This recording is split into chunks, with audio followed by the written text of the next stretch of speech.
Hello, hello, hello, hello, hello, everyone, and welcome to round 7 recap of the FIDE candidates 2024.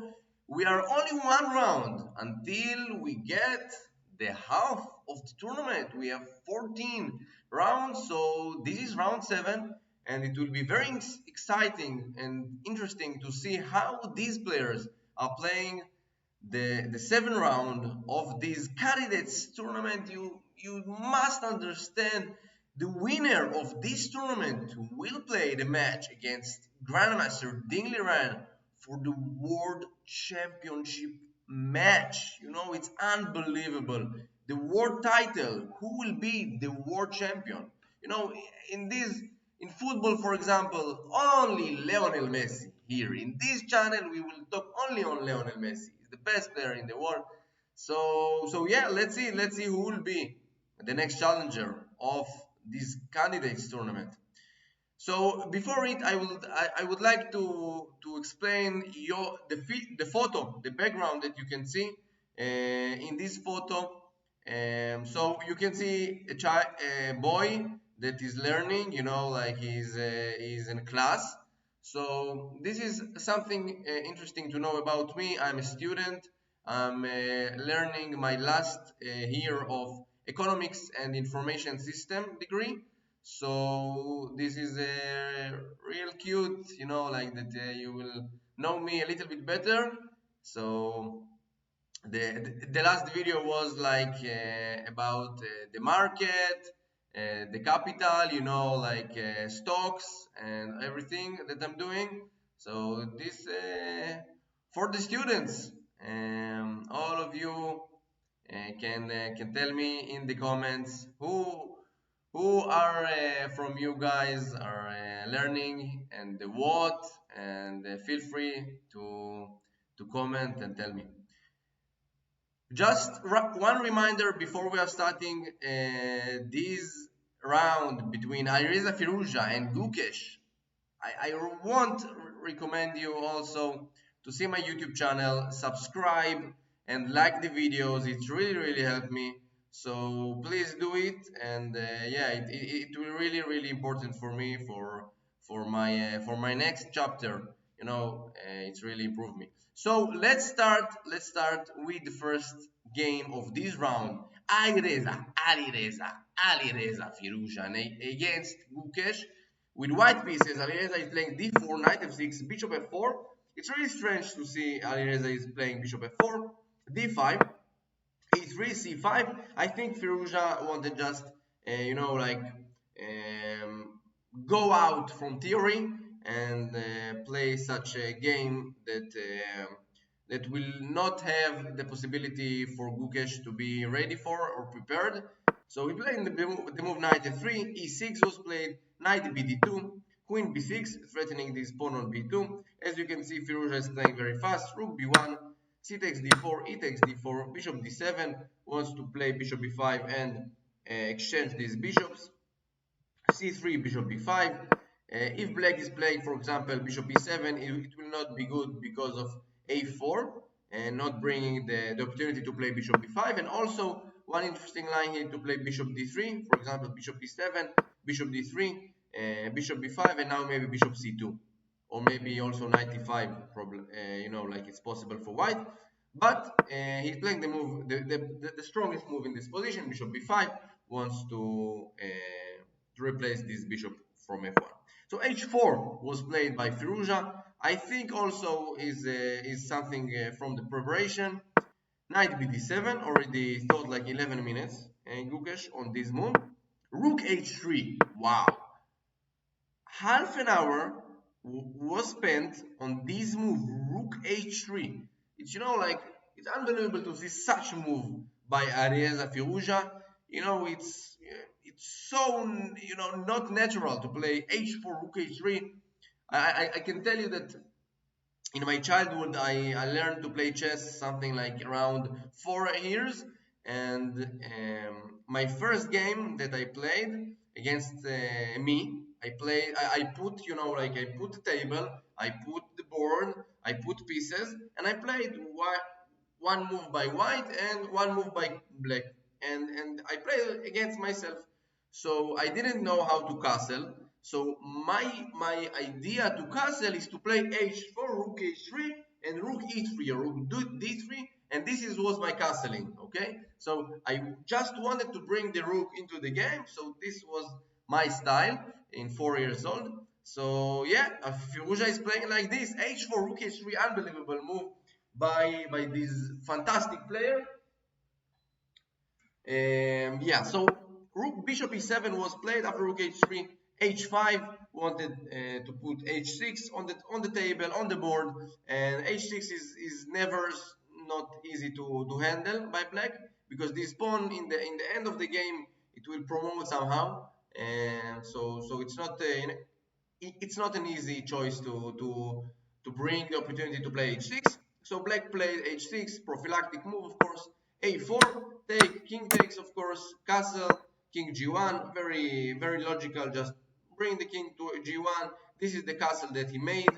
Queen c6, knight e5, takes with a d pawn. Also bishop takes, it makes sense because you want this bishop here. Maybe rook g3, queen f3, but of course there's nothing to be worried for black here. For example, knight d7 immediately, and it seems right to play knight f3, bishop d6, and exchanging this bishop. So d takes e5. The idea, I think, was to play knight f3, knight d4, rook g3, queen d2, and just press on h6 pawn. So knight d7 was played, rook g3. This pawn is under attack. Of course, king h8, a5 was played. You see, Firouza is playing both of the sides. It's really important to understand such ideas in chess game. You know, you cannot win only on this side. You must, you know, like to play very flexible, very interesting chess, and to play both of sides. So a5 was played and h5. You see, these two pawns are brilliant together. Queen c7, knight f3, and Firouza just ignore everything on this pawn on a5. It's not matter for him. He wants to give a checkmate. Queen takes a5, c4 was played. Another very interesting move. He just want to open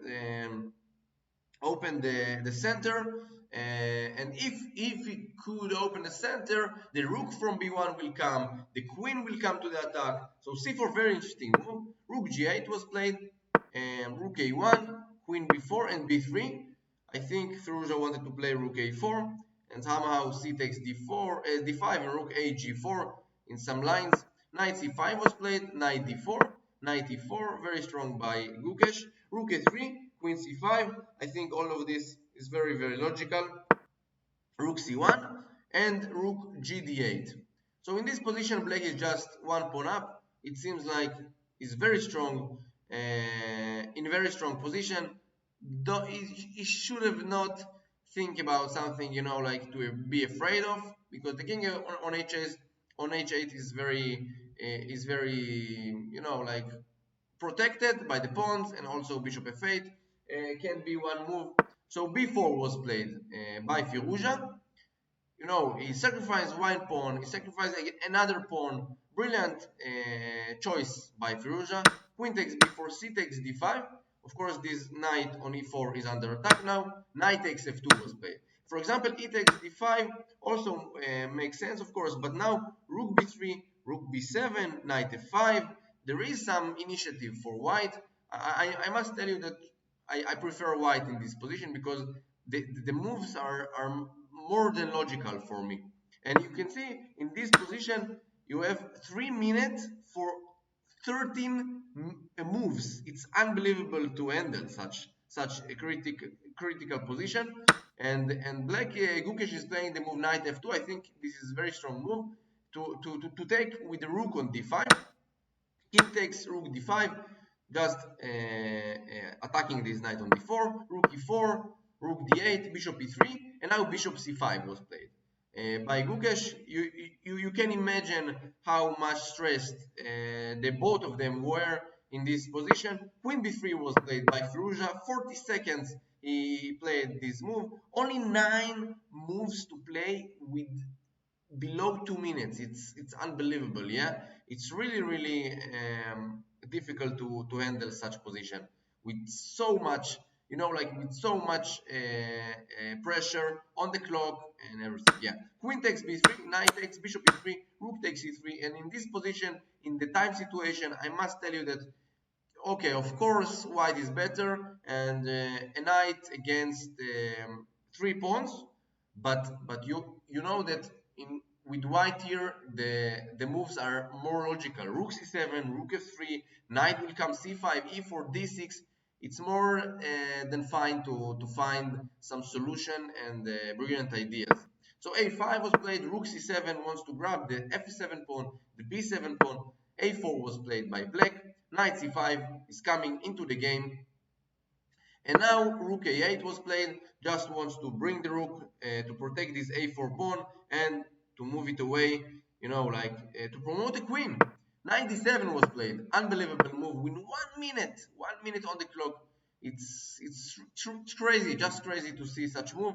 For example, after a3 that was not in the game, rook takes a3, brilliant move. Rook takes, rook c8, king h7, knight f8, and king h7 and checkmate in a spot. Brilliant idea by Firouza. Just this move, knight d7, it's a prophylactic move, you understand? Just prophylactic move. Unbelievable move, I think. Also prophylactic move from a3, and also wants to play the move knight b6. And in this position, I think just Gukesh didn't imagine such move by knight d7, and he played the move king h7, and only 23 seconds on the clock for Gukesh. Rook f3 was played. Brilliant move by Firouza. For example, knight b6 is not so good because of rook d2, king e1, and rook a d8. Also, white is pressing, but the win is very far away. Rook takes g2, rook d2, maybe checks, and yeah, it's not so simple. I think more than okay here. Maybe black in the next future, and a draw. It's makes sense result here. So rook f3 was played, the best move in the position. Firouza is bringing another rook into the game, and a3 was played.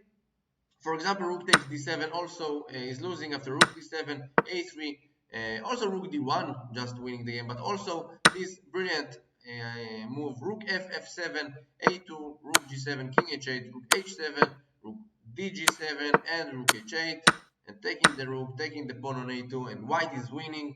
So Gukesh playing with 8 seconds on the clock, three moves until the increment. a3, rook takes f7, king h8, and now knight f8. Brilliant idea by Firouza. Knight g6 and rook g7 checkmate. And after rook takes f8, just take, and rook cc8, and the game is over after rook h8. For example, g5, just rook c7, or sorry, rook f7, of course, with checkmate immediately. So a2 was played, knight g6, and Gukesh resigned the game. After a very good start, Gukesh is losing to Firouza in this brilliant and really exciting match here in Candidates Round 7.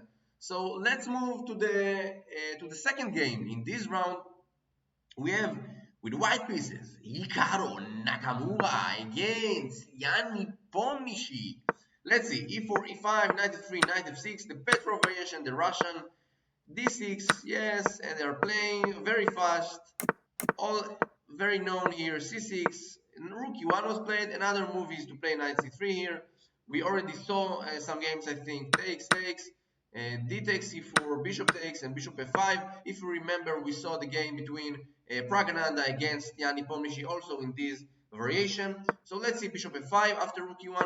Queen b3 was played by Hikaru. You can see that they both are very familiar with this position. c5 was played, bishop c7, and g3 was played by Hikaru Nakamura. a5, after 4 minutes of thoughts, Nepomniachtchi, I think, is trying to remember his preparation here and playing the move a5, the best move in the position. Knight bd2, bishop e6, and now queen takes b7 by Hikaru Nakamura. Of course, this is only his prep. Knight takes f2 is the best move in the position. Bishop h7 immediately is playing. Of course, after king takes f2, just bishop g3, and the queen is collapsed here on b7. And queen takes a8 is not the best here because knight takes d3, and white white wanted to take this pawn first, and after this to take the rook on a8. So they're playing very fast. Knight h3 was played, king g2, and bishop g4. It seems like Nepomniachtchi is struggling to remember his analysis, but he's doing it. He's doing it correctly. Bishop g4. Another move was rook e8. I think this is the best move in the position. That Nepo maybe didn't um, remember correctly, but I'm not sure. Here the computers, like so many variations ahead, and with all the AI machines and Lila and Stockfish and Alpha Zero. So you never know. You need to try to understand the positions, and also to give the computer time to understand it also. So bishop g4, maybe this is the best. Queen b7 was played very fast by Caro. Rook e8, queen b3. Also, you see, until move 19, Hikaru Nakamura with 1 hour and 56 minutes. It's something very important to understand how much these guys are familiar with preparation like this. Yeah, it's amazing to see. Rook takes c1, knight takes c1, queen e6. Wants to take this knight and also to play queen e2 and checkmate soon. So queen d3 check, bishop f5 and queen f1. Also in his Caro preparation, knight d7 was played, and now I think this is the first Hikaru's move in this game, without computer, without knowing the preparation. So here he already thought by himself.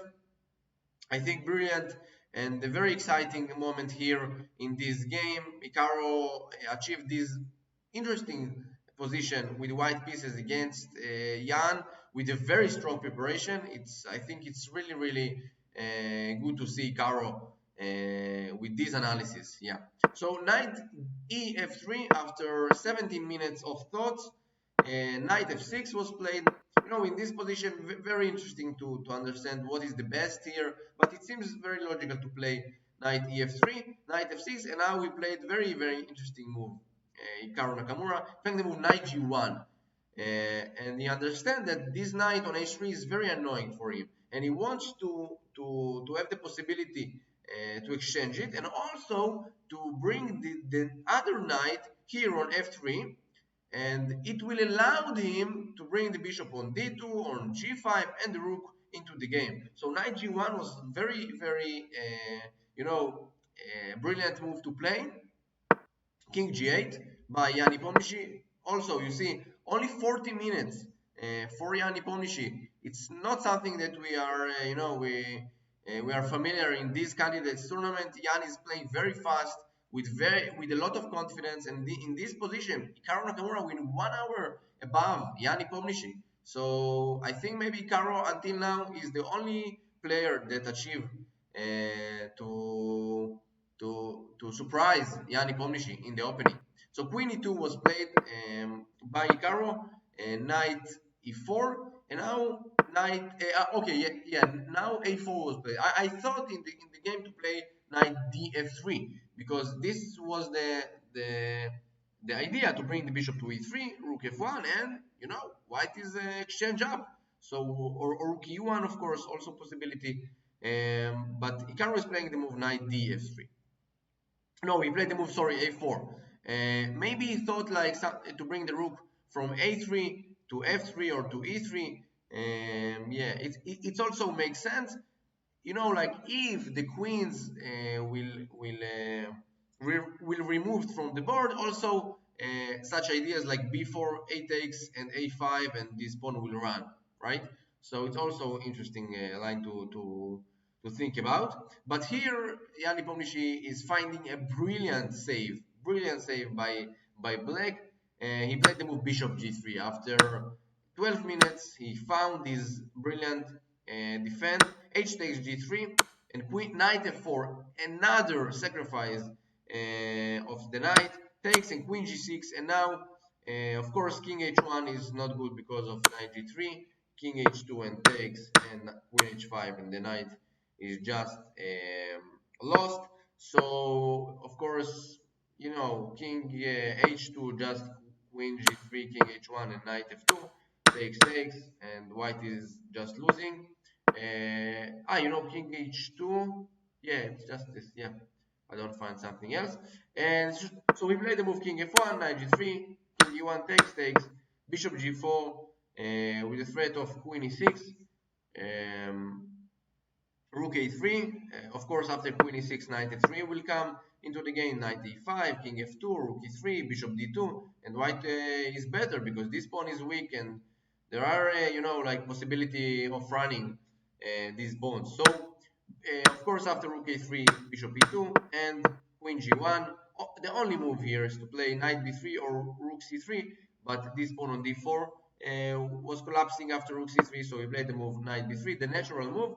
But you see, the rook is not working, the bishop is not working, and so just queen is doing a checks here, and of course a draw.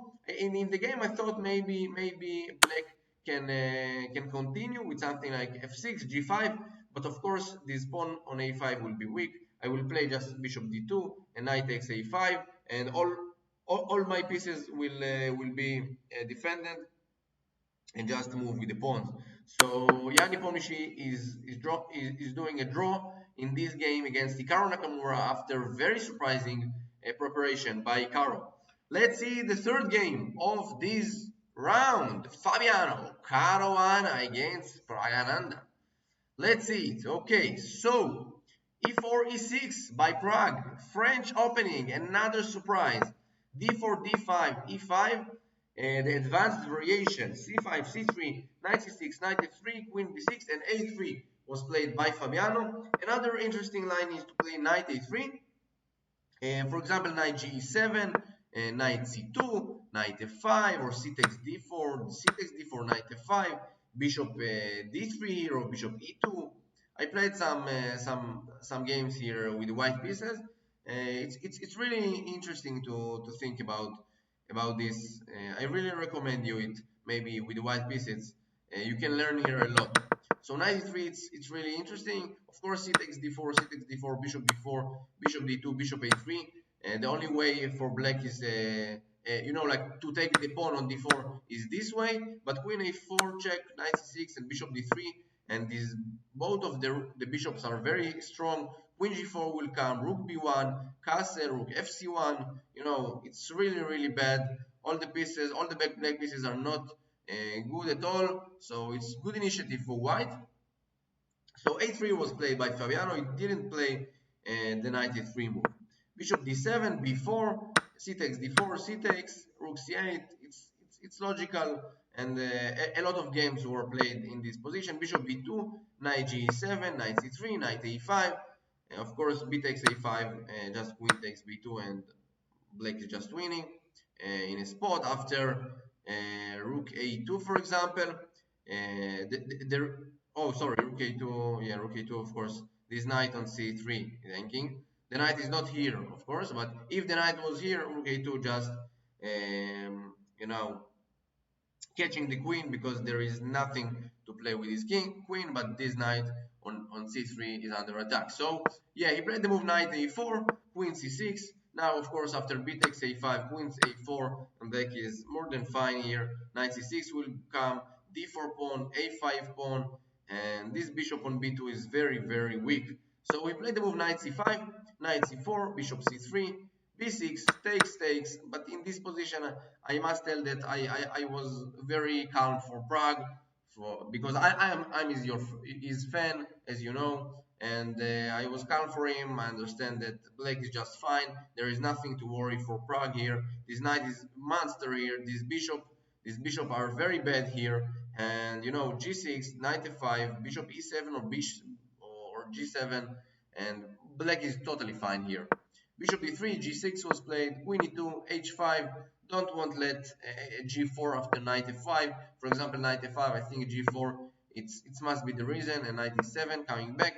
So h5, another good solution by Prague, prophylactic move. Bishop d2 was played because this bishop on c3, it's like very big pawn. Bishop d2 maybe wants to bring the bishop to g5 on f6, but of course Prague don't give it away. Takes, bishop h6, bishop b5, knight c6, knight f3, castle, castle, and this position is quite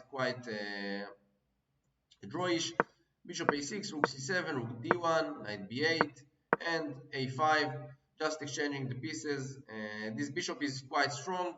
This bishop is okay, yeah, of course, but these pawns in the future will be a little bit weak in some endgames. So takes, queen e1, knight c6, rook b1, rook a8, bishop b5, queen d8, g3. A little bit moves, but it's not so important now. Rook c3, rook b3, and they started to remove some pieces from the board. Takes, bishop d2, and these positions are just dead draw. So Prague with the black pieces is doing great against Fabiano, is equalizing with the French opening. Very surprising for me choice by Prague, and the draw achieved. So let's see the last game in this round, the game between Abasov against Vidit. So Vidit, as you probably remember, he won the last game against Firouza with the white pieces. So e4 was played by Abasov. It really surprised because Abasov is playing d4 always, but e4 was played. e5, knight f3, knight c6, bishop b5 is playing the Spanish, the Rui Lopez opening, knight f6, the Berlin system, and d3 was played. I thought maybe Abasov will do the castle and maybe we'll go to this variation, for example, knight e4, d4, here, takes, d takes e5, knight f5, takes, and h3, rook d1, knight c3, this Berlin endgame. Also another options, rook e1, knight d6, a4, as we already talked about, knight e5, the main line here, bishop f1 also, there is possibility to play something like this, but it's all very equal and all very known to these brilliant players that are playing here. So Abasov is playing the move d3. He wants a game here against Vidit, and he's trying to have some interesting line here. Bishop c5. Black wants to play the move knight d4, and this bishop will not do a lot here. So there is two options here, or to play c3 and protect this opportunity by black, and the other option is to take the c6 knight, and this Abasov is playing d takes c6 and castle, knight d7, and knight c3 was played by Abasov, queen e7. After 15 minutes of thought here, Vidit seems to be not in his prep already. It's quite surprising for me that Vidit is down for 1 hour and 35 minutes on the clock in this situation. He needs to know how to play in these positions. But let's see Abasov plan here. Is to play bishop e3 after 8 minutes of thoughts. Maybe queen e7 was not in Abasov prep here. So bishop takes e3 was played, fe and b6. Just developing the bishop from a6, maybe from b5, from b7. So a3 was played, bishop b7, b4. White don't want to let, like some, for example, c5. I think just taking this pawn, or maybe b5 and a4, a5. Maybe this was Abasov plan here, and this square for this knight will be good, right? So b4 is, like to get some space into this center. So a5 was played, knight e2.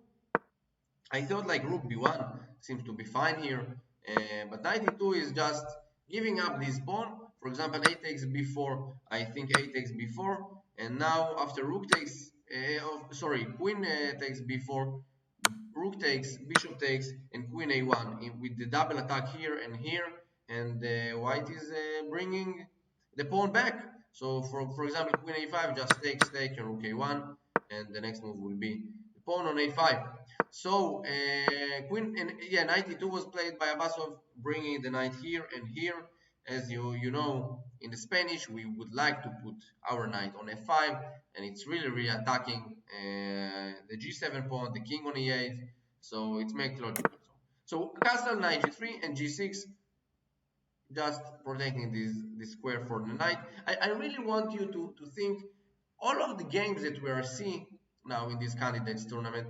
You see so many moves that are prophylactic. It's very important to every move that your opponent is playing, you need to stop thinking what is red, what he wants to do, what his plan. So here Vidit ask himself what Abasov wants to do, knight f5. How can I avoid it? You know, how can I defend from this? G6, really good move. Queen d2, c5, queen c3, f6 was played because this c7 pawn is under attack after c takes b4, so it's not good for black. f6 was played, rook fb1, maybe b5 in this position. I thought b5, a4, and after this maybe to bring this knight to c4, and this bishop is a little bit not in the best because he's not so open in this close position. But rook fb1 was played, rook f7, knight d2, h5,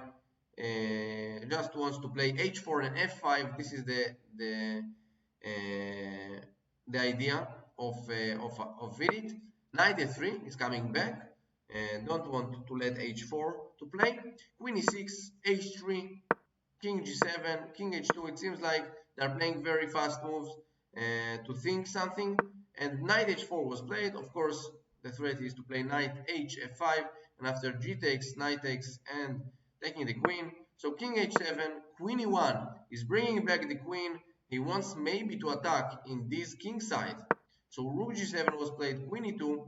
Maybe the idea just to play knight h5, g takes, queen takes, king g8, and knight f5, and to take this rook and to have, you know, like this king on g7 will be a little bit into the center, and the rooks will come to f1, f3, g3, right? f1, f3, g3, and this the other rook will come to f1, and it's not so easy to handle by black. So queen e6, c3 was played. Another very not understanding move, I think, in this position. It's, you know, like this d3 pawn. Why to do this weak pawn on d3? I'm not sure. For example, b5 makes sense for me because this bishop will not open, and maybe c4, you know, and maybe this square on d5 will bring the knight somehow like this. Something this makes sense for me. As I can tell, but c3 was played because d4 we don't want to play, right? So I'm not sure what is the idea. Maybe just to protect the b4 pawn and bring the rooks here, right? As we will see. King g8, rook f1, a4 was played by black, c4, and now he's playing the move c4, rook d8, queen c2, also rook f2 makes sense for me, but queen c2 was played, knight f8, b takes c5, b takes c5, and rook f3. And it seems like in this position, Abasov has a very good position, right? Because this pawn is weak, this pawn is weak, this pawn is weak, and just bringing the knight back, maybe knight e2, knight c3, maybe knight f3 also.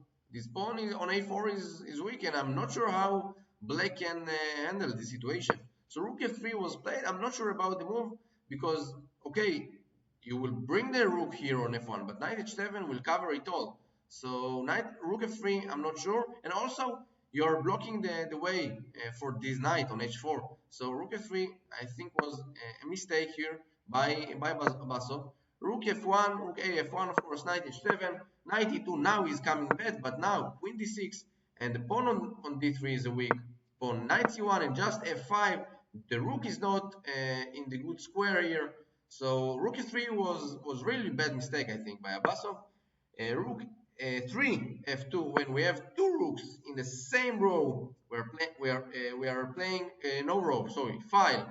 So we need to tell rook 3 to f2 because there is option to play rook 1 to f2. So rook 3 f2, f takes e4, d takes e4, queen e7, knight is coming back, and g5. It seems like black is doing great. g4, g3 is a threat, knight will come, d4, e4 pawn is weak, e3, c4, a3. Unbelievable transition in this game. g3 was played. The idea was just to have the possibility to play knight h4 after g4 and to have maybe a jump to f5. So knight f6 was played, knight d2, rook d6.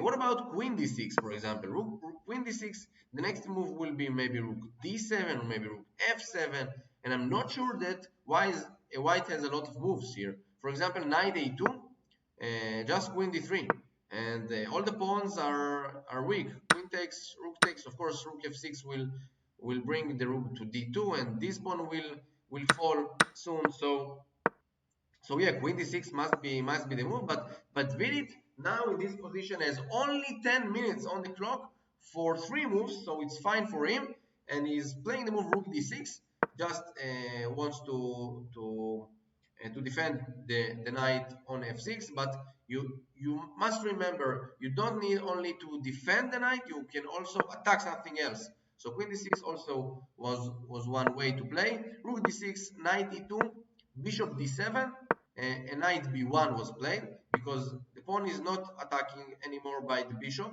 So bringing the knight to b1 or and to c3 is the idea of Abasov. h4 was played, just wants to crush all the pawns here in the king side, and knight b c3 was played. For example, g4 is just losing after bishop g4, h takes g4, knight takes g4, and the next move just will be knight f2, g4, g3, h3, and it will be a game over. Knight bc3 was played, move 40 are coming, c6 by Vidit, g takes h4, they had the increment of the time, and now g4 was played by black.